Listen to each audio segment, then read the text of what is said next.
Alright guys, welcome back to a session on managing rows and columns in Excel, particularly focusing on deletion and addition techniques. Today we'll delve into critical distinctions between manipulating rows and columns within specific ranges versus entire sheets. Okay, so let's focus on the first case of specific ranges. Okay, now I'm going to be on cell B5. Okay, I'm going to have some value, number 25, okay, value 25, right? And when I right click and select insert, it's an Excel prompt. Okay, I just want to focus. I want you to put your focus on these two. Okay, don't worry about the entire row and entire column. Okay. So if I select Shift Cell down, what it's going to do is it will add a row below to the current cell, below the current cell of B5, and this action is localized to column B. Likewise, if I shift the cells to the right, this action is localized to row 5. Okay, so that's the difference between when you add or delete rows in specific range versus entire sheets. Okay, is that localized effect. Okay, so I'll prove it to you. Okay, now I'm shifting cells downwards. It's not going to affect it's not going to affect column C or any other columns. It's only localized to column B. So I can prove it to you by having some value on column B. So B is a full house here, right? So if I try to shift cell down, shift one row down, it's not going to allow, Excel's not going to allow me, right? Because it's a full house, right? It's a full house. The last row is occupied, right? So the last row that's been occupied has nowhere to be shifted cell downwards, right? So I right click again, and then I say shift cells down. It's not allowing me to, right? Because it's a full house on column B. Now if I'm on column C, I have some value and I want to shift down again, right? I want to shift down again. There will be absolutely no problem. I could shift cells down because it's localized to column C. Okay. Now, what if I'm trying to insert an entire row? Okay, I'll prove it to you. Now I'm on column B. Column E, right? Column E is by in no way a full house, right? There's nothing in it. But when I try to insert an entire row, guess what? We're not allowed to. We're not allowed to. You know why? Because this effect is applied throughout the spectrum of the worksheet. What it means is that if any of the last row, right? If any of the last row has been occupied, it's not going to allow to insert a row. Okay. So likewise for column, right? The same thing applies for column. If I control right, and now this is a full house. Okay. And then I go back, okay? Full house on row, let's see what row is it? Row 6, right? Okay, it's row 6 is a full house. Now, if I try to insert a shift right, if I shift to the right, this one has no problem, right? This one has no problem because the fact of shifting right, this row 6 is a full house in terms of its column, but not row 5, okay? But now, I'm on row 3, okay? Row 3 is by no means a full house, okay? There are no values whatsoever. But if I try to insert a column, it's not allowing me to. It's not allowing me to, right? So that's what you should understand about adding and deleting rows in range versus entire sheets, okay? So we have gone through adding rows and columns. So what about deleting rows and columns? Well, it's the same thing, right? When you're deleting for the range or entire sheets, you're basically you're shifting up or you're shifting to the left, right? So I right click and I say insert, right? I can, if I right click and I select delete, right? Now not insert, delete, I get these Excel prompt that asks us whether I want to move left or shift cells up. Okay, don't worry about entire row and column yet, okay? So now I can either shift cells up and it's going to move one step up, right? 25, right click.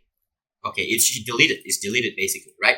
So it's deleted. Basically, it's shifted upwards. Okay, so I'm just gonna have another value, and then now I'm gonna have another value here, 75, and then I'm gonna delete 25, and then I'm gonna shift cells up.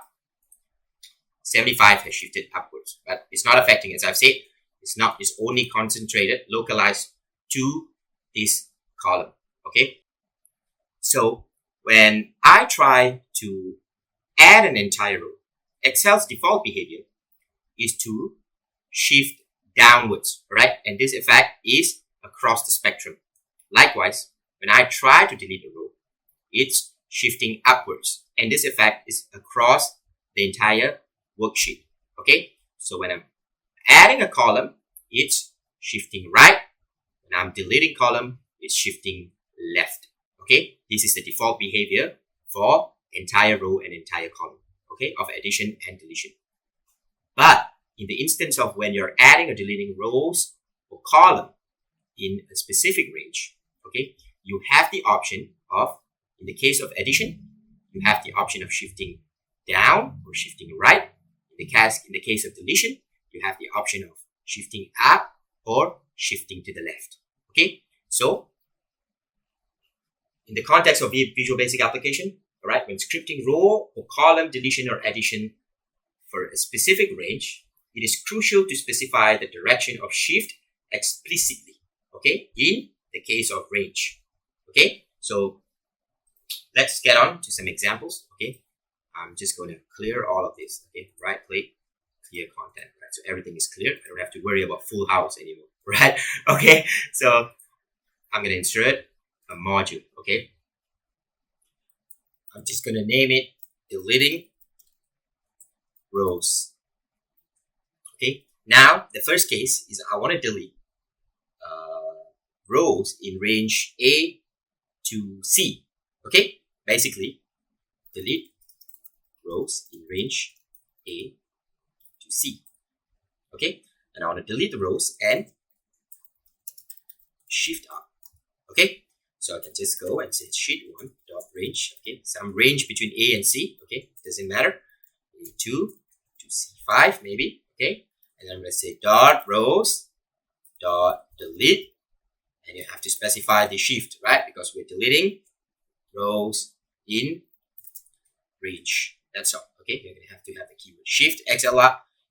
If you're shifting left, XL to left, right? Okay, now delete the second row in range A to C, basically the A2 to C5.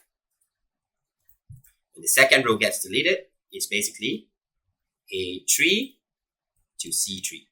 I want to delete that. Okay, I want to delete that. So to do that, I'm just going to say sheet1 dot range A2 to C5. And then I'm going to do the same thing rows, except that I'm going to open a bracket, say I have 2, right, to indicate there's a second row, and then delete shift XL up. Okay, now the third case is delete entire row. So when you're deleting entire row, you don't have to specify the direction, right? When we're deleting entire row, by default, it's going to move up. When you delete column, it's going to move to the left, right? So sheet1 dot range. I can just select any range, doesn't matter, okay? Because it's going to delete the entire row, okay? Dot rows dot entire row dot delete. Okay, so it's going to delete. What's this? What is this going to do? This will delete row 2 all the way to row 6 of the range.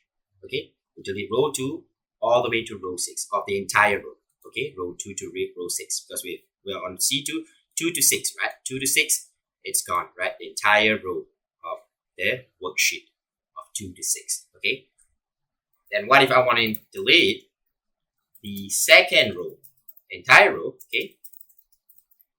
Okay, in the range. So it's going to delete the entire row, but it's going to reference the range. Okay, so if I've selected range A2 to C6, but now I'm going to say rows 2. It's going to delete the third row, A2 to C6.